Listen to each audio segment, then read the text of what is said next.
الحمد لله رب العالمين والعاقبة للمتقين والصلاة والسلام على سيد الأنبياء والمرسلين سيدنا وحبيبنا وقدوتنا وإمامنا محمد بن عبد الله وعلى آله وصحبه أجمعين أما بعد قال تعالى في كتابه المجيد والفرقان الحميد اعوذ باللہ من الشیطان الرجیم بسم اللہ الرحمن الرحیم ربنا وابعث فیہم رسولا منہم، اے ہمارے پروردگار بھیج ان میں ایک ایسا رسول جو انہی میں سے ہو، یتلو علیہم آیاتک، جو ان کے سامنے آپ کی آیتیں تلاوت کرے، وَيُعَلِّمُهُمُ الْكِتَابَ، اور ان کو کتاب سکھائے، والحکمت، اور حکمت کی باتیں سکھائے، وَيُزَكِّيهِمْ، اور ان کو پاک کرے، اِنَّكَ أَنْتَ الْعَزِيزُ الْحَكِيمُ، بلا شبہ آپ بڑے زبردست غالب رہنے والے اور حکمت والے ہیں۔ وعن النبی صلی اللہ علیہ وسلم قال انی عند اللہ مکتوب خاتم النبیین وان آدم لمنجدل فی طینته وسأخبرکم بأول امری دعوت ابراہیم وبشارت عیسیٰ ورؤیا امی التي رأت حین وضعتنی وقد خرج لها نور اضاءت لها منه قصور الشام، رواہ الامام احمد بن حنبل فی مسندہ عن عرباض بن ساریہ رضی اللہ عنہ۔ صدق اللہ العظیم وصدق رسولہ النبی الکریم۔ میرے محترم بھائیو، بزرگ اور دوستو، گزشتہ ہفتے آیت نمبر 127 کا خلاصہ تفسیر جاری تھا، اور میرا خیال ہے ہم ربنا وجعلنا مسلمین لک ومن ذریتنا یہاں تک پہنچ گئے تھے، یعنی سیدنا ابراہیم علیہ السلام دعا فرما رہے ہیں کہ، اور یہ جتنی دعائیں ہو رہی ہیں یہ خانہ کعبہ کی تعمیر کے بعد یا تعمیر کے دوران ہو رہی ہیں، یعنی بڑا ہی مقبول ترین موقع ہے، اور حضرت سیدنا ابراہیم علیہ السلام دعائیں فرما رہے ہیں۔ تو دعا یہ کر رہے ہیں کہ اے ہمارے پروردگار، ہم دونوں کو اپنا فرما بردار بنائیے۔ ہم دونوں سے مراد ایک تو وہ خود اور دوسرے ان کے بیٹے اسماعیل علیہ السلام۔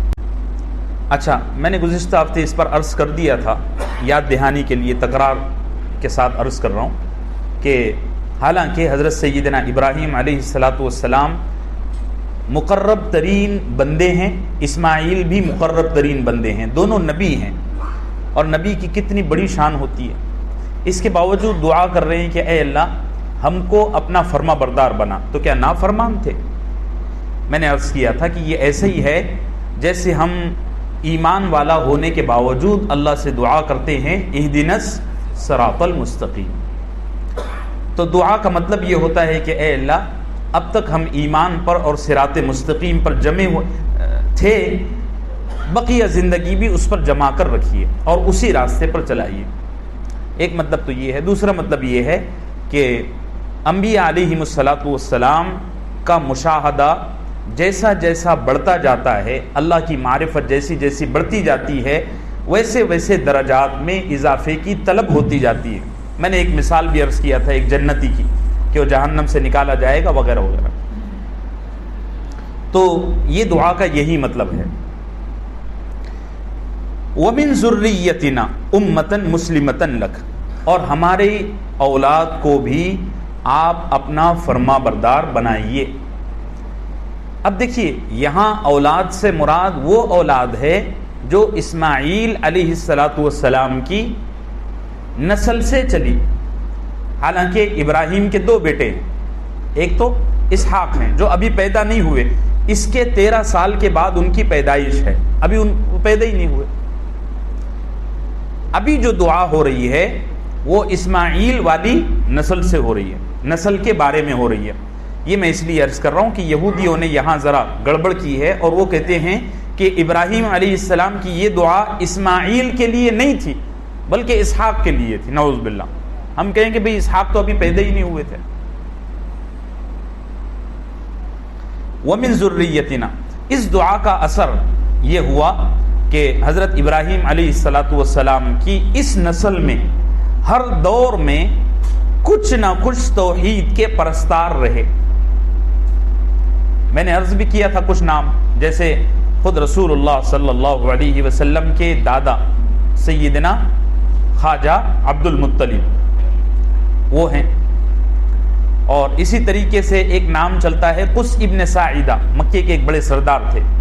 اور اسی طریقے سے آپ کا اللہ بھلا کرے زید ابن عمرو ابن نفیل. یہ 3-4 لوگ ایسے تھے کہ جو انتہائی بت پرستی کے دور میں بھی توحید پر قائم تھے، یا کم سے کم یہ لوگ شرک سے محفوظ تھے، شرک نہیں کرتے تھے. حالانکہ پورے مکے میں، پوری دنیا میں اس وقت شرک اور بت پرستی کا عام رواج ہو چکا تھا، اور صورتحال یہ ہو گئی تھی کہ خود خانہ کعبہ میں 365 بت رکھے ہوئے تھے. لیکن اس کے باوجود ابراہیم کی نسل میں کچھ بندے اللہ نے ہر دور میں ایسے رکھے کہ جو توحید کے پرستار تھے. بات سمجھ رہے؟ وہ اصل میں اس دعا کا اثر کہ اے اللہ ہماری اولاد میں ایک ایسی جماعت اور ایک ایسا گروہ رکھ جو تیرا فرما بردار ہو. اب یہاں ایک بڑی پیاری بات، یہاں لفظ حضرت ابراہیم علیہ السلام کہہ رہے ہیں وَجْعَلْنَا وَمِن ذُرِّيَّتِنَا أُمَّةً مُسْلِمَةً. دیکھو لفظ استعمال کیا ہے امت مسلمہ کا. اسماعیلی، ابراہیمی، ہاجرائی وغیرہ یہ سب نہیں. کیوں؟ اس لیے کہ ان ناموں میں کمی یہ ہے کہ یہ نام فرقوں کی نشانی بن جاتے ہیں. ابراہیم نے دعا کس کی؟ امت مسلمہ کی دعا کی. میرے عزیزو بات سمجھ میں آ رہی نا کہ نیند آ رہی؟ بات واضح ہو رہی ہے نا؟ اسماعیل علیہ السلام کی اولاد کو اللہ نے ہمیشہ امت مسلمہ باقی رکھا. اسحاق کی نسل میں یہ خصوصیت اور یہ کوالٹی ختم ہو گئی تھی. جیسے جب موسیٰ علیہ السلام آئے تو ان کو ماننے والوں نے اپنا نام موسوی رکھ دیا، قوم موسیٰ. قرآن نے بھی اس کو ذکر کیا ہے وَمِن قوم موسیٰ قوم موسیٰ کو. قوم موسیٰ میں وہ ایک فرقہ بن گیا پرٹیکولر. جیسے ہمارے یہاں فرقے نہیں چلتے ہیں، شیعہ ہیں، سنی ہیں، پھر اس میں بریلوی ہیں، دیوبندی ہیں، یہ سب فرقے بن گئے. یہ انبیاء علیہم السلام کو اور خود ہمارے دادا سیدنا ابراہیم علیہ السلام کو پسند نہیں تھا. انہوں نے دعا کس کی؟ وَجْعَلْنَا وَمِن ذُرِّيَّتِنَا أُمَّةً مُسْلِمَةً لَكَ. اے ہمارے پروردگار ہماری اولاد کو امت مسلمہ بنا. دیوبندی بولو بولو، بریلوی فرقے نہیں، امت مسلمہ بنا. اللہ ہم سب کو امت مسلمہ بنا. اچھا، یہ امت مسلمہ کا جو لفظ ہے نا، حضرت ابراہیم علیہ السلام سے پہلے کسی نبی نے ایمان والوں کے لیے مسلمان کا لفظ نہیں کہا. قوم عاد، قوم سمود، قوم نوح وغیرہ ہوئی. جو نبی آیا اور جس قوم کی طرف آیا اس قوم نے اپنے آپ کو اس نبی سے جوڑ دیا. بات سمجھ رہے ہیں؟ اہل ایمان کو یعنی اللہ پر ایمان لانے والوں کو مسلمان کا نام سب سے پہلے ابراہیم علیہ السلام نے دیا. اس کی وضاحت 17ویں پارے میں ہے. هو سماکم المسلمین. ابراہیم تمہارے باپ ہیں اور انہوں نے تمہارا نام مسلمان رکھا ہے. اس لیے میرے عزیزو دیکھو اس چیز کو اچھے سے ذہن نشین کرو. جب بھی کوئی غیر مسلم ہم سے پوچھے کہ آپ کون ہو تو سب سے پہلے کہنا ہے کہ ہم مسلمان. وہ کتنی بھی بار آپ کو پوچھے کہ آپ کا کون سا فرقہ ہے، غیر مسلموں کو اب یہ سمجھ آ گئی ہے، پہلے نہیں ہوتا تھا ایسا، چونکہ ابھی انٹرنیٹ نے ساری چیزوں سے لوگوں کو خبردار کر دیا ہے. وہ کتنی بھی بار آپ سے پوچھے کہ آپ دیوبندی ہو، بریلوی ہو یا اہل حدیث ہو، ان کو کہنا نہیں بھائی یہ کوئی بات نہیں. ہم کون ہیں؟ مسلمان ہیں. پوری دنیا میں مسلمان واحد قوم ہے جو اپنے آپ کو صرف مسلمان کہلواتی ہے. باقی تمام مذاہب میں آپ دیکھ لو کہ ہر مذہب کا ماننے والا اپنے آپ کو کسی نہ کسی گروہ سے جوڑ دیتا ہے. جیسے خود ہمارے ہندوؤں میں دیکھ لو، کوئی کہے گا کہ میں چھتری ہوں، کوئی کہے گا کہ میں جین ہوں، کوئی کہے گا کہ میں برامن ہوں، کوئی کہے گا کہ میں یہ ہوں کوئی کہے گا میں دلت ہوں. اسلام کی شان اور مسلمانوں کی شان یہ ہے کہ جب ان سے پوچھا جائے کہ تم کون ہو تو وہ کیا کہتے ہیں؟ ہم مسلمان ہیں. اپنے بچوں کو بھی یہ چیز سکھاؤ. میرے عزیزوں بات سمجھ رہے؟ ہاں، یہ نام ہم کو ابراہیم علیہ الصلوۃ والسلام نے دیا ہے، اس کی قدر کرنی چاہیے. وَمِن ذُرِّيَّتِنَا أُمَّةً مُسْلِمَةً لَكَ وَأَرِنَا مَنَاسِكَنَا. اب دیکھو، ابراہیم علیہ الصلوۃ والسلام نے ایک ایسا گھر بنایا اور ایک ایسے گھر کی تعمیر کو تجدید عطا کی کہ جس کی شان ہی نرالی تھی. تو بنانے کے دوران ہی یہ خیال آ گیا ہوگا کہ اس گھر کی زیارت اور یہاں آ کر عبادت کرنے والوں کی شان کا رنگ کچھ الگ ہوگا. ہر عبادت کا رنگ الگ ہے.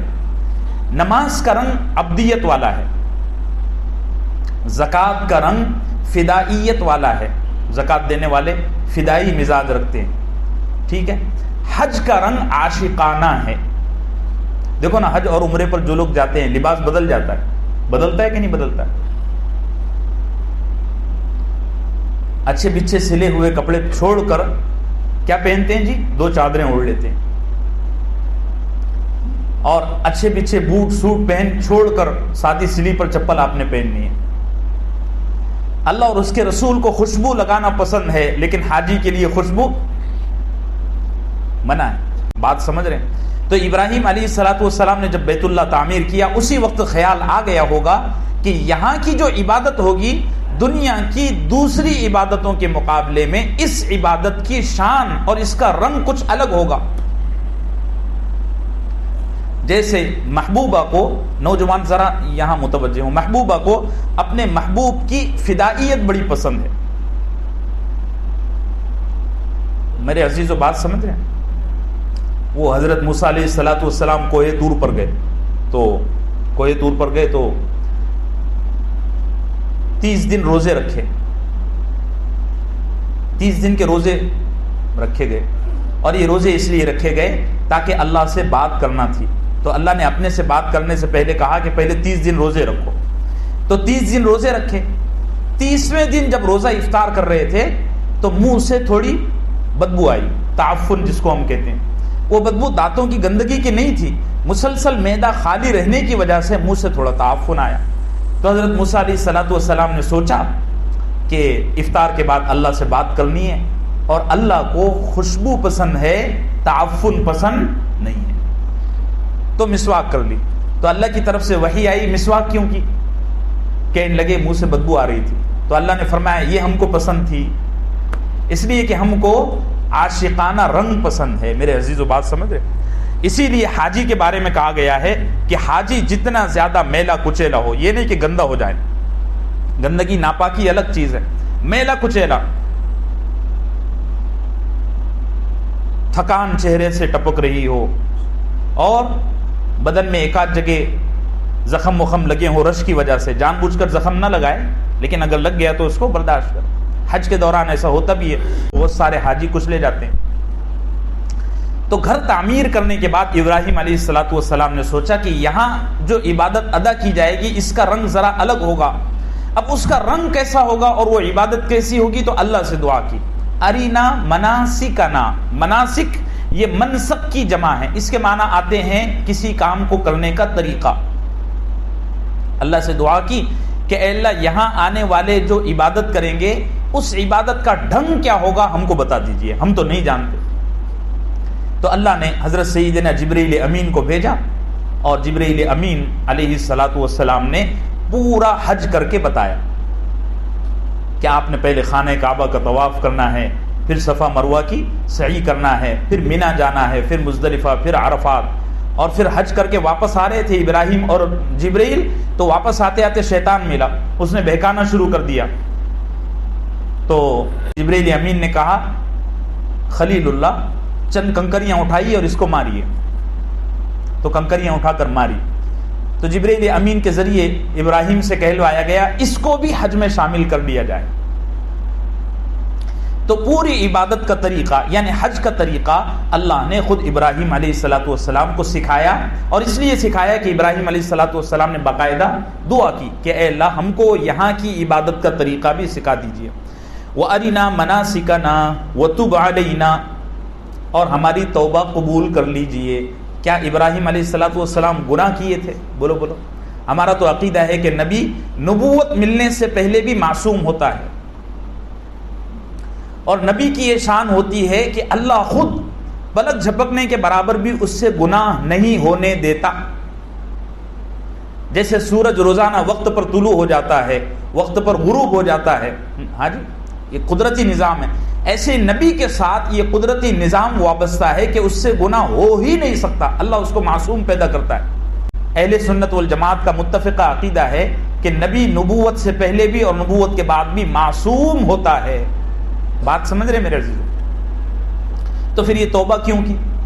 وَتُوبَ عَلَيْنَا لفظ تو بتا رہا ہے کہ توبہ کر رہے ہیں۔ جواب، توبہ اس لیے کر رہے ہیں کہ آدمی جس قدر چھوٹا ہوتا ہے اس کو اپنی نافرمانی کا اور اپنی کوتاہی کا احساس اتنا ہی زیادہ ستاتے رہتا ہے کہ یار میں نے یہ کچھ ٹوٹا پھوٹا کیا، کچھ غلط تو نہ ہو گیا ہو، کچھ غلط تو نہ ہو گیا ہو، یہ خیال آتے رہتا ہے۔ تو یہ اصل میں حضرت ابراہیم علیہ السلام کا تواضع اور انکساری ہے کہ انہوں نے اتنا بڑا کام کر کے بھی اللہ سے توبہ کی کہ اے اللہ تیری شان بہت بلند ہے، تیری شان بہت بالا ہے، تیری ذات بڑی رفیع ہے، ہو سکتا ہے اس عبادت کے دوران اور اس تعمیر کے دوران تیرے مزاج اور تیری شان کے خلاف کچھ ہو گیا ہو تو اس پر میں توبہ کر رہا ہوں۔ ایک بات، دوسری بات بڑی پیاری ہے، اور وہ یہ ہے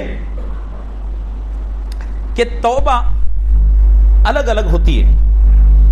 الگ الگ کا مطلب یہ ہے کہ ہر انسان کی توبہ الگ ہوتی ہے۔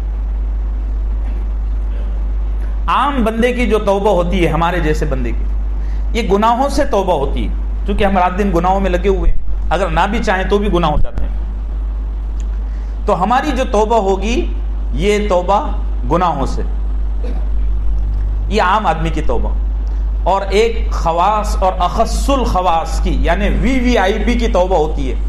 وہ توبہ اس لیے نہیں کہ ان کو گناہوں سے پاک ہونا ہے، بلکہ اس لیے ہوتی ہے کہ ان کو مزید درجات کی طلب ہوتی ہے۔ تو کوئی عمل بچتا نہیں تو وہ اللہ سے توبہ مانگنا شروع کر دیتے ہیں۔ اس توبہ کے نتیجے میں اللہ ان کے درجات میں اضافہ کرتے ہیں۔ حضرت سیدنا ابراہیم علیہ السلام کی جو توبہ ہے، یہ توبہ اصل میں اسی طرح کی توبہ ہے جیسے ہمارے نبی صلی اللہ علیہ وسلم بھی بار بار استغفار کیا کرتے تھے۔ حدیث میں آتا ہے کہ آپ صلی اللہ علیہ وسلم نے خود فرمایا اپنے بارے میں کہ میں دن بھرے میں 700 دفعہ توبہ کرتا ہوں، صحیح مسلم کی حدیث۔ اور ایک جگہ فرمایا واللہ انی لاستغفر اللہ فی الیوم 100 مرۃ، کہ میں قسم خدا کی دن میں 100 دفعہ استغفار کرتا ہوں۔ کیا نعوذ باللہ رسول اللہ صلی اللہ علیہ وسلم کو استغفار اور توبہ کی ضرورت تھی؟ کوئی ضرورت۔ یہ تو وہ ذات ہے کہ جس کی شان میں دنیا کو سجایا گیا، جنت کو سجایا گیا، اس کے باوجود اللہ کے نبی استغفار اور توبہ کر رہے ہیں۔ کیوں کر رہے ہیں؟ اس لیے کہ درجات بلند ہوتے جا رہے ہیں۔ میرے عزیزو، اسی لیے ہمارے اکابر کہا کرتے ہیں کہ آدمی کو استغفار اور توبہ کا اہتمام کرتے رہنا چاہیے۔ ایک تو یہ ہے کہ ہم سے کوئی بڑا گناہ ہو گیا تو وہ تو الگ بات ہے، اس کی تو پھر معاملہ ہی الگ ہے، لیکن یہ ہے کوئی گناہ نہ بھی ہو تو توبہ اور استغفار کا اہتمام کرتے رہنا چاہیے۔ اللہ ہم سب کو نصیب فرمائے۔ وَتُبْ عَلَيْنَا إِنَّكَ أَنْتَ التَّوَّابُ الرَّحِيمُ، بلا شبہ آپ بہت توبہ کو قبول کرنے والے نہایت مہربان ہیں۔ اب تک کہ یہ ایک رکو مکمل ہو گیا، نہیں ایک آیت باقی۔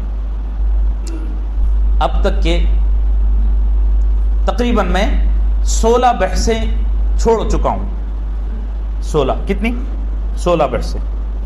اگر وہ کرتا تو شاید اب تک پون پارا بھی نہ ہوتا، ہم آدھے کے ادھر ہی کھیل رہے ہوتے۔ 16 مباحث ایسے ہیں جن کو میں نے رفتار کی وجہ سے چھوڑ دیا، ان میں سے ایک اسماء حسنہ کی بھی بحث ہے، اور یہاں ایک بحث ہے بہت اہم جس کو بڑے مفسرین نے ذکر کیا ہے، وہ توبہ کی بحث ہے۔ لیکن انشاءاللہ دوسرے پارے میں وہ انت تواب الرحیم کر کے ایک آیت آ رہی ہے، وہاں اس پر تفصیل سے بات ہوگی، اس لیے آپ صبر رکھیں، انشاءاللہ وہاں بات ہوگی۔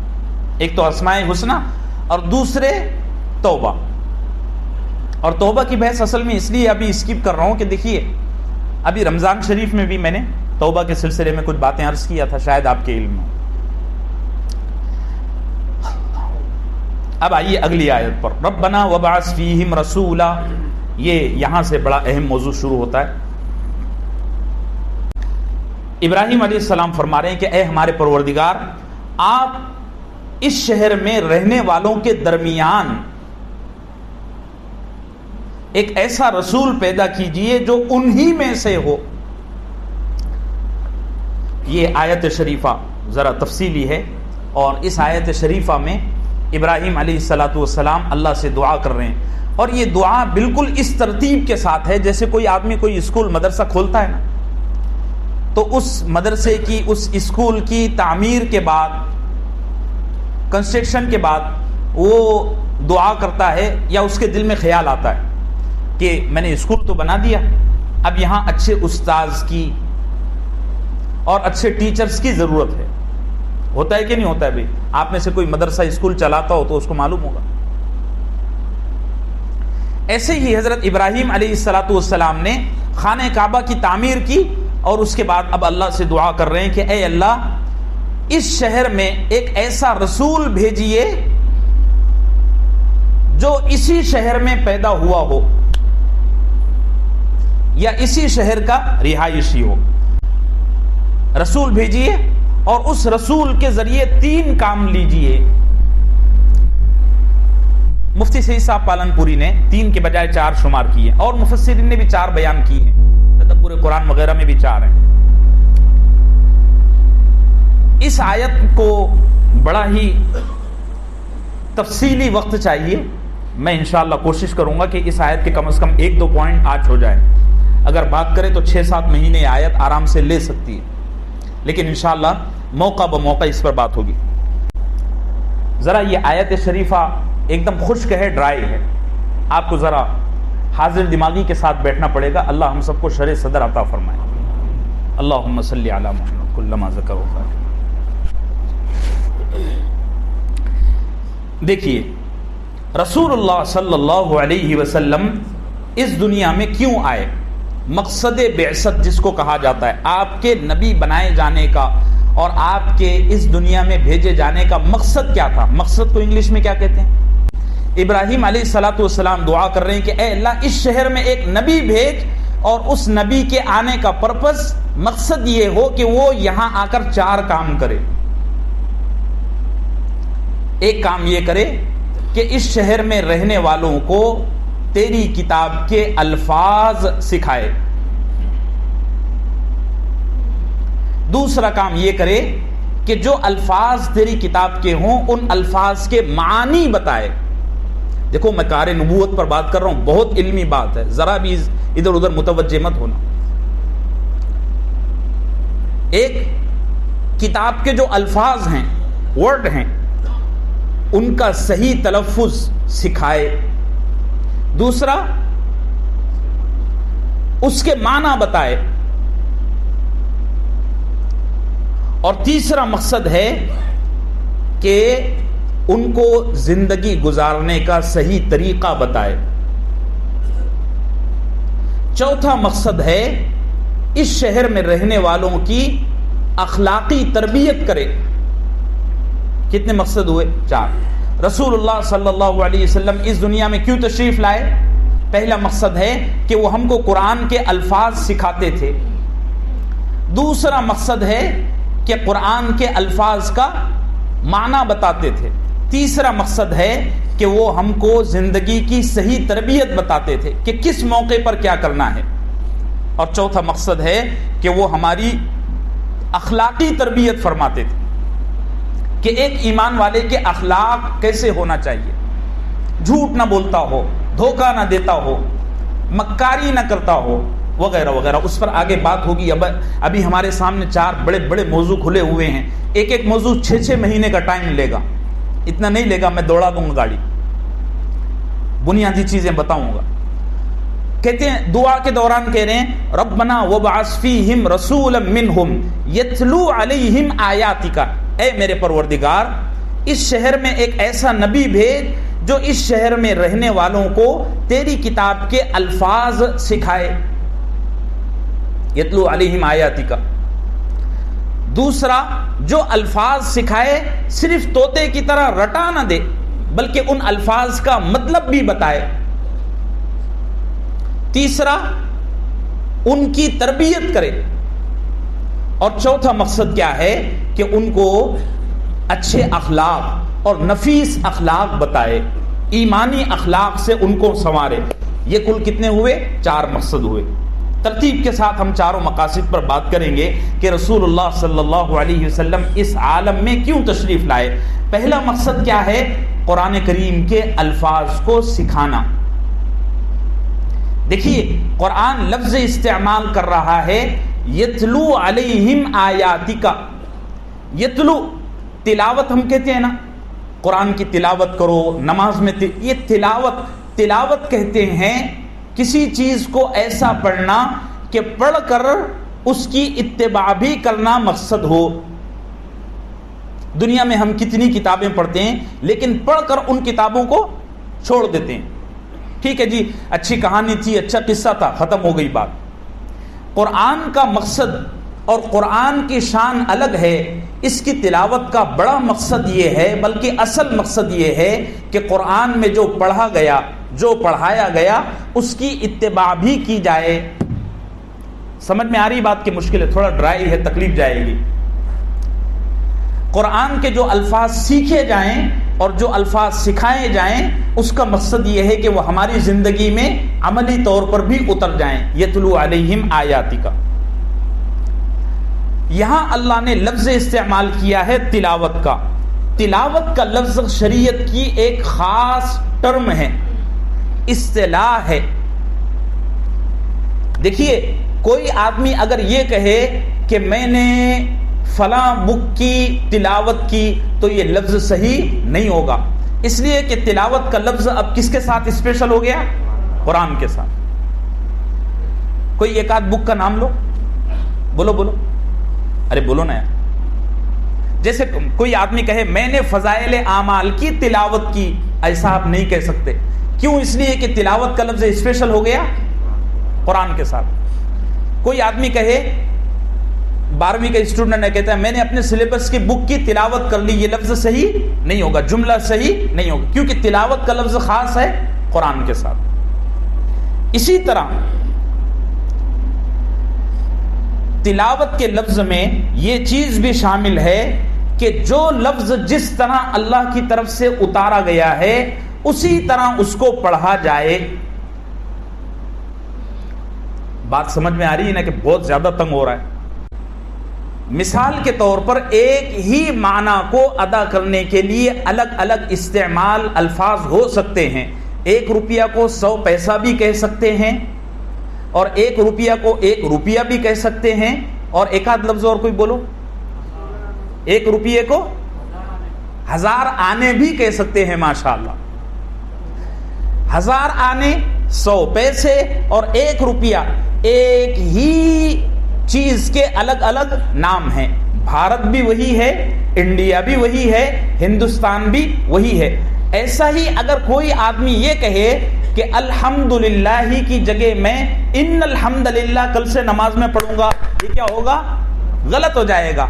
اس لیے کہ یتلو علیہم آیاتک میں تمام مفسرین نے وضاحت کے ساتھ لکھا ہے کہ جو لفظ جیسا اترا ہے ویسا ہی آپ کو پڑھنا ہے. الحمدللہ بولے تو صرف الحمدللہ، اپنی طرف سے آپ کو کتنی بھی عربی آ جائے آپ کچھ نہیں کر سکتے. بات سمجھ رہے میرے عزیز؟ کوئی آدمی کہے جی میں اعوذ باللہ کی جگہ کوئی اور لفظ پڑھتا ہوں، نہیں، وہ اسی طرح اترا ہے، آپ کو اسی طرح پڑھنا ہے. اسی لیے ہمارے یہاں رمضان میں اور اس کے علاوہ دیگر نمازوں میں حفاظ اکرام بعض دفعہ تراویح کے دوران صرف لفظ کا چینج کرتے ہیں، معنی پہ اس سے کوئی بہت زیادہ فرق نہیں پڑتا. اس کے باوجود پیچھے کے جو حافظ صاحب ہیں برابر ٹوکتے ہیں کہ نہیں جی یہاں یہی لفظ قرآن نے استعمال کیا ہے، آپ کو یہی کہنا ہے. یہ بہت بڑے فتنے کا رد میں کر رہا ہوں، اگرچہ کہ نشاندہی نہیں کر رہا ہوں وقت کی کمی کی وجہ سے. بہت سارے فتنے 1400 سال میں اٹھے ہیں، انہوں نے اپنی طرف سے قرآن میں الفاظ گھسائے اور کہنے لگے اس لفظ کا اور اس لفظ کا سیم تو معنی ہے. نہیں سیم معنی. ہم کو سب سے پہلے پابندی کس کی کرنا ہے؟ یتلو علیہم آیاتک. الحمدللہ رب العالمین بولے تو الحمدللہ رب العالمین ہی چاہیے، اس کے علاوہ کچھ دوسرا اپنی طرف سے نہیں چاہیے. قرآن کریم کی تلاوت کا لب و لہجہ بھی خاص ہے، اسپیشل ہے.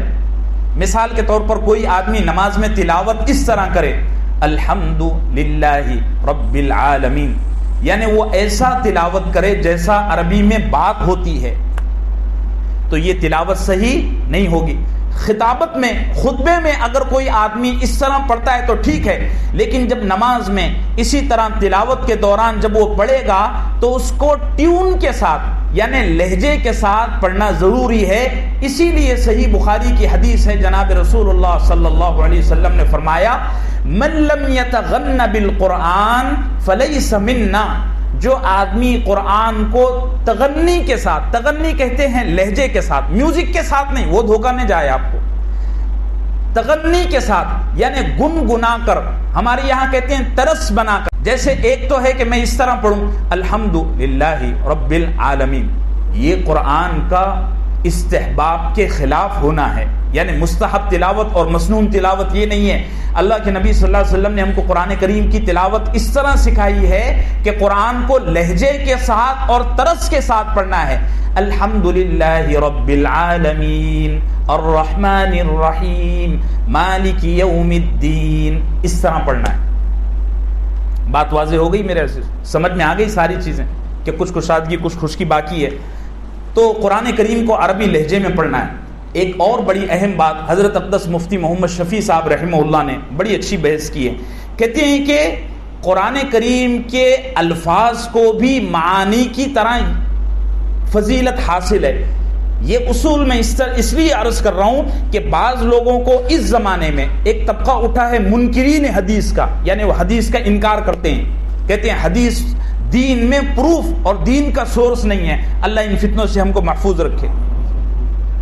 وہ کہتے ہیں کہ قرآن کریم کے صرف معنی اصل ہیں، قرآن کریم کے الفاظ کو کوئی اہمیت نہیں ہے، نعوذ باللہ.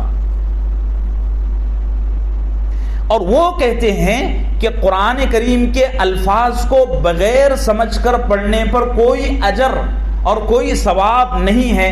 ہم یہ کہتے ہیں کہ جب قرآن کریم کے معانی کو، جس طرح قرآن کریم کے معانی کو اہمیت ہے اسی طرح قرآن کریم کے الفاظ کو بھی اہمیت ہے.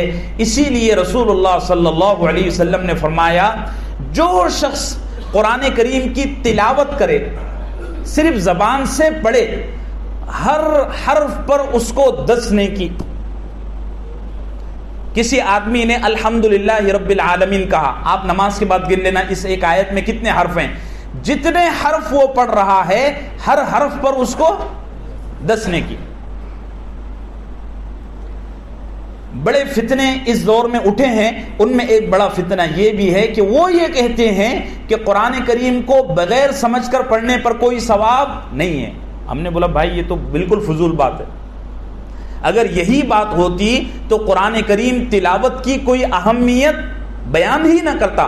سب سے بڑی بات یہ ہے کہ آپ رسول اللہ صلی اللہ علیہ وسلم، حضرات صحابہ اکرام، اور اس کے بعد تابعین، اس کے بعد سلف صالحین، یعنی اللہ کے نبی صلی اللہ علیہ وسلم سے لے کر آج کے دور تک کسی بھی دور میں آپ دیکھیں گے تو امت مسلمہ کا ایک بڑا گروہ، بلکہ اکثریت ایسی ہے جو قرآن کریم کی مسلسل تلاوت کرتی ہے. تلاوت مطلب صرف الفاظ کی ریڈنگ. الحمدللہ قرآن کے ساتھ اتنی لمبی چوڑی وابستگی ہے اپنے بزرگوں کی صحبت کے نتیجے میں. کئی دفعہ قرآن کریم سے پڑھ کر گزرتا ہوں، سمجھ میں کچھ نہیں آتا لیکن پڑھ لیتے ہیں. اس کا یہ تو مطلب نہیں کہ بغیر سمجھے پڑھنے پر کوئی اجر نہیں ملے گا، نعوذ باللہ، غلط بات ہے. بغیر سمجھ کر پڑھنے پر بھی اجر ضرور ملے گا. بولو بولو، ملے گا. صحیح احادیث اس پر وارد ہیں. اور سب سے بڑی بات یہ ہے کہ آج کے درس میں جو لفظ ہمارا چل رہا ہے یہ اسی موضوع کی دلیل ہے کہ قرآن کریم کو بغیر سمجھ کر پڑھنے پر بھی اجر ہے. اب آئیے اگلی بات کی طرف. یتلو علیہم آیاتک ویعلمہم الکتاب، اور ان کو کتاب کی باتیں سکھلائے. پہلے الفاظ کتاب پر بات ہوئی، اب قرآن کریم کے معانی پر. رسول اللہ صلی اللہ علیہ وسلم اپنی امت کے مسلمانوں کو، غیر مسلموں کو قرآن کریم تلاوت کر کے سنایا کرتے تھے. اس وقت الحمدللہ امت مسلمہ کے علماء، امت مسلمہ کی عوام ایک دوسرے کو قرآن پڑھ کر سناتے ہیں، بالکل. لیکن ایک بڑا فریضہ حضرت اقدس مفتی سعید صاحب پالن پوری نے اس کی طرف وضاحت کی ہے اپنی تفسیر ہدایت القرآن میں. کہتے ہیں کہ قرآن کریم غیر مسلموں کو بھی سنانا چاہیے. میرے علم میں اس وقت پوری دنیا میں کوئی ایسا آدمی نہیں ہے جو غیر مسلموں کو قرآن سناتا ہو. کوئی ہو تو ہو، آپ کے علم میں کوئی ہو تو آپ بتائیے. ہمارے نوجوانوں کو اگر گانے شیئر کرنے سے فرصت مل جائے اور اسٹیٹس پر گانے والے، میوزک والے فوٹو لگانے سے فرصت مل جائے تو ذرا وہ یہ کام بھی کر لیا کریں کہ ایک آدھ سورت، ایک آدھ آیت کسی اچھے قاری کی آواز میں شیئر کیا کریں، پھیلائیں اس کو. کیونکہ قرآن کریم غیر مسلموں کو سنانا بھی ہمارا، بولو بولو، فریضہ ہے.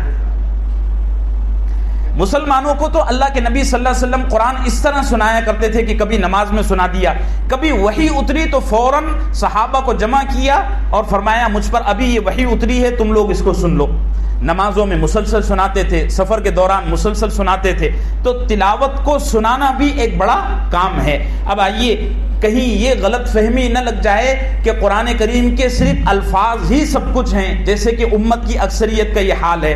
میں اکثر کہا کرتا ہوں اپنے دروس میں، اپنے بیانات میں کہ قرآن کریم دنیا میں سب سے زیادہ پڑھی جانے والی، سب سے زیادہ چھپی جانے والی، سب سے زیادہ پڑھی جانے والی کتاب ہے. لیکن افسوس کی بات یہ ہے کہ قرآن کریم دنیا کی سب سے کم سمجھی جانے والی کتاب ہے.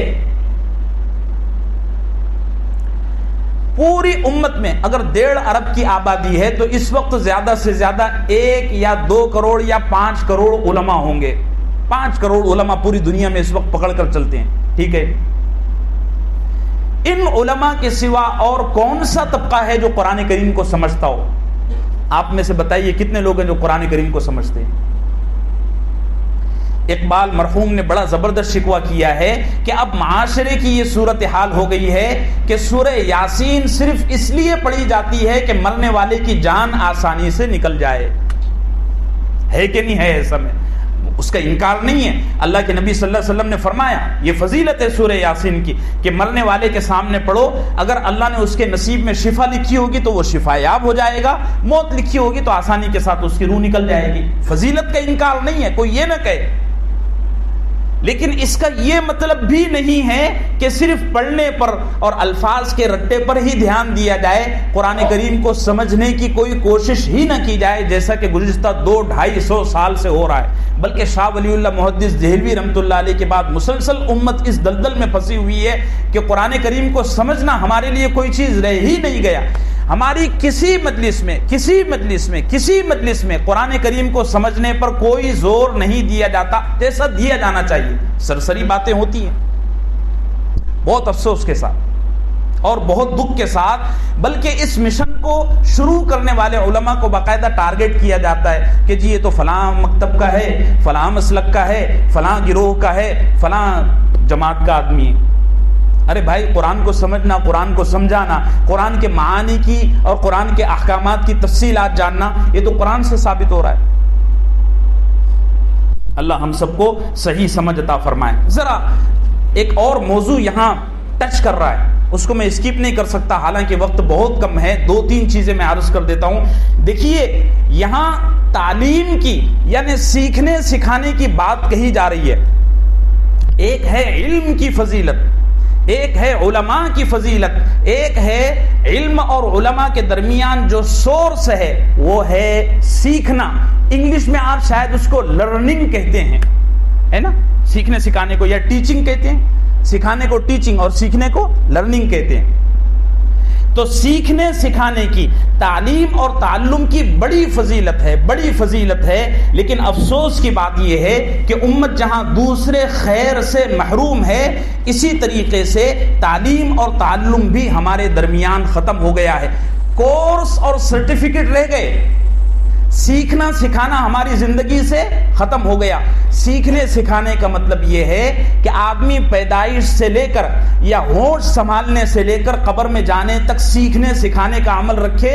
بلکہ زبردست بات عرض کروں گا کہ جنت والا جنت میں جا کر بھی سیکھنے سکھانے کے عمل کو باقی رکھے گا۔ سیدنا علی ابن ابی طالب رضی اللہ عنہ کی روایت ہے سنن دارمی کی، جو آپ کی برکت سے مجھے نصیب ہوئی ہے۔ اللہ کے نبی صلی اللہ علیہ وسلم نے فرمایا اہل جنت کی چند لذت آمیز اور لذت سے لبریز نعمتوں میں سے ایک بڑی نعمت یہ ہوگی کہ اہل جنت میں بھی علماء کی مجالس کو، صحابہ کی مجالس کو اور انبیاء کی مجالس کو اٹینڈ کریں گے، صرف اس لیے کہ وہاں سیکھنا سکھانا چلے گا۔ تو یہ چیز تو ہم سے جنت میں بھی ختم نہیں ہوگی، اللہ ہم سب کو جنت میں جمع کرے۔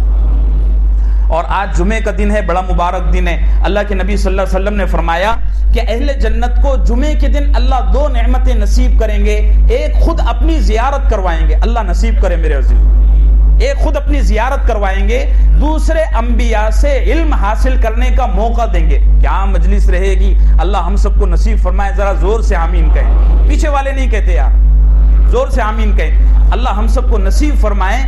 کیا مجلس ہوگی جب ہم قرآن براہ راست رسول اللہ صلی اللہ علیہ وسلم سے سمجھیں گے۔ تو سیکھنے سکھانے کا جو عمل ہے نا وہ ہمارے معاشرے سے تقریباً ختم ہو گیا، جان نکلتی ہے ہمارے۔ جو کورس رہ گئے، سرٹیفکیٹ لے لیا، بس وہ اپنے آپ کو سیکھنے سکھانے سے اب فارغ سمجھتا ہے، اپنی سیکھنا ہے۔ بڑے لوگوں کی بڑی باتیں ہوتی ہیں، مفکر اسلام حضرت مولانا عبداللہ کاپود روی اللہ ان کی قبر کو نور سے منور فرمائے، وہ ہمارے یہاں عقل کوئے میں آیا کرتے تھے تو فرمایا کرتے تھے اکثر کہ دیکھو یہ جو سرٹیفکیٹ مدرسے والے تم کو عالم بننے پر دیتے ہیں، یہ سرٹیفکیٹ اس بات کا نہیں ہے کہ تم نے اب سب کچھ جان لیا، یہ سرٹیفکیٹ صرف اس بات کا ہے کہ تم نے اب یہ جانا کہ تم کچھ نہیں جانتے تھے۔ بات سمجھ رہے میرے عزیزوں میں کیا کہہ رہا ہوں؟ سرٹیفکیٹ صرف اس بات کا ہوتا ہے کہ آدمی یہ جان لیتا ہے کہ میں کچھ نہیں جانتا۔ اور مثال دے کر بڑی پیاری بات سمجھاتے تھے، آپ کی طبیعت مچل جائے گی۔ کہا کرتے تھے جیسے کوئی مسافر ٹکٹ لینے کے بعد سفر کو ختم نہیں کرتا بلکہ وہ ٹکٹ اصل سفر کی ابتدا ہوتی ہے۔ کوئی آدمی ریلوے کا، فلائٹ کا، بس کا ٹکٹ بناتا ہے تو یہ کہتے ہیں کہ جی آ گیا میں منزل پر۔ ایسے ہی کوئی بچہ کالج سے، کوئی عالم مدرسے سے جب فارغ ہوتا ہے، نکلتا ہے، اور کالج والے مدرسے والے اس کو سرٹیفکیٹ دیتے ہیں تو اس سرٹیفکیٹ کا یہ مطلب نہیں ہوتا کہ اب اس کی تعلیم ختم ہو گئی۔ نہیں نہیں نہیں نہیں نہیں بھیا، ابھی تو آپ کو مدرسے والوں نے اس لائق بنایا ہے کہ اب آپ نے سیکھنا شروع کرنا ہے۔ بہت افسوس کی بات یہ ہے کہ امت کے مزاج سے جہاں دوسرے خیر نکل گئے وہاں بڑا خیر یہ بھی ختم ہو گیا کہ اب تو بھیا لوگ مفتی نہیں مجتہد بن چکے ہیں۔ مفتی تو ہمارے جیسوں کے لیے کہا جا رہا ہے، اب تو لوگ مجتہد بن چکے ہیں۔ کیا بن چکے ہیں؟ بڑے بڑے علماء۔ کئی لوگ ایسے ہوتے ہیں، ایک آدھ ویڈیو دیکھ کر نا امام ابو حنیفہ پر بات ہو رہی ہے جی، ایک آدھ ویڈیو دیکھ کر نا امام بخاری پر بات ہو رہی ہے جی، ایک آدھ ویڈیو دیکھ کر وہ یہ کہہ رہا ہے کہ امام ابو حنیفہ کو نعوذ باللہ حدیث کا علم نہیں تھا، ایک آدھ ویڈیو دیکھ کر وہ امام ابن تیمیہ سب کہو رحمہ اللہ کو کہہ رہا ہے کہ یہ آدمی بڑا غلط تھا، نعوذ باللہ ثم نعوذ باللہ۔ لوگ اب مفتی نہیں، مفتی تو بہت چھوٹا ہو گیا، مجتہد بن چکے ہیں، یعنی فادر بن چکے ہیں. وہ انگلش میں فادر کا لفظ ہوتا ہے نا، مفتی تو بھیا چھوٹے لوگوں کے لیے استعمال ہوتا ہے. اب تو لوگ باقاعدہ مجتہد بن گئے ہیں. اللہ ہم سب کو نصیب فرمائے. ذرا میں کچھ آپ کے سامنے 2-3 منٹ میں فضائل عرض کر دیتا ہوں سیکھنے سکھانے کے. علم کے فضائل تو بہت زیادہ ہیں، علماء کے فضائل تو اس سے بھی زیادہ ہیں. یہاں صرف کچھ باتیں 1-2 منٹ میں علم کے سیکھنے سکھانے کے حوالے سے عرض کر دیتا ہوں. اللہ کے نبی صلی اللہ علیہ وسلم نے بیان فرمایا ہے، حضرت جابر ابن عبداللہ اس حدیث کی روایت کرتے ہیں. وہ فرماتے ہیں کہ اللہ کے نبی صلی اللہ علیہ وسلم نے فرمایا کہ علم سیکھتے رہو، کیونکہ اللہ کے لیے علم کا سیکھنا خشیت کو پیدا کرتا ہے. علم کا سیکھنا سب سے بڑی عبادت ہے. علم کا سیکھنا سکھانا، پڑھنا پڑھانا تسبیح کے برابر ہے. علم کی تلاش ایک طرح کا جہاد ہے. علم دوسروں کو سکھانا دنیا کا سب سے بہترین صدقہ ہے. اور جو لوگ علم سیکھنے کی طلب رکھتے ہیں ان کو سکھانا یہ بہت اعلیٰ درجے کا ثواب ہے. صحابہ اکرام میں اور بعد کے دور میں علم سیکھنے سکھانے کی کتنی زیادہ طلب تھی. ذرا آپ اندازہ لگائیے، مدینہ منورہ میں ایک دفعہ ایک آدمی ملک شام کا اور انتہائی بوڑھا 80-85 سال کا، بدائع الصنائع میں علامہ کاسانی نے اس کو نقل کیا ہے روایت کو. بڑی رقت آمیز روایت ہے کہ ہم نے اپنے سلف کے طریق کو کیسے چھوڑ دیا ہے اور کیسے ہم میں کا ہر آدمی اپنے آپ کو بہت کچھ سمجھا ہوا ہے جبکہ جہالت عروج پر پہنچ چکی ہے. عمر ابن خطاب رضی اللہ عنہ کے دور میں ایک شخص مدینہ منورہ میں آیا، انتہائی بوڑھا. حضرت سیدنا عمر ابن خطاب نے دیکھا کہ کوئی بوڑھا ہے، دور دراز کا آیا ہوا لگتا ہے، مدینے کا دکھتا بھی نہیں ہے. تو ایک دفعہ نماز کے بعد اس سے پوچھا. وہ مسجد کے گیٹ کے باہر اپنے پیر کے زخموں کو چیتھڑے باندھ رہا تھا. عمر نے پوچھا کہ مدینے میں کہاں سے آئے ہو؟ کہنے لگا میں ملک شام سے آیا ہوں. ذرا لوکیشن دیکھ لیجئے، ملک شام اور مدینہ منورہ میں ہزاروں کلومیٹر کا فاصلہ ہے میرے خیال سے. پیدل سفر کر کے آیا ہوں تو پیر زخمی ہو گئے ہیں. عمر ابن خطاب نے کہا رضی اللہ عنہ، کیوں آنا ہوا؟ مفتیان اکرام جو اس مجلس میں مجتہد تشریف فرما ہوں گے ذرا توجہ سے سنیں. عمر ابن خطاب نے پوچھا کیوں آنا ہوا؟ کہنے لگے میں اس لیے آیا کہ اس شہر میں رسول اللہ کے صحابی رہتے ہیں. میں اس شہر میں اس لیے آیا کہ صحابیوں سے صرف تشہد سیکھ لوں. اللہ اکبر. آپ کی طبیعت نہیں مچلی؟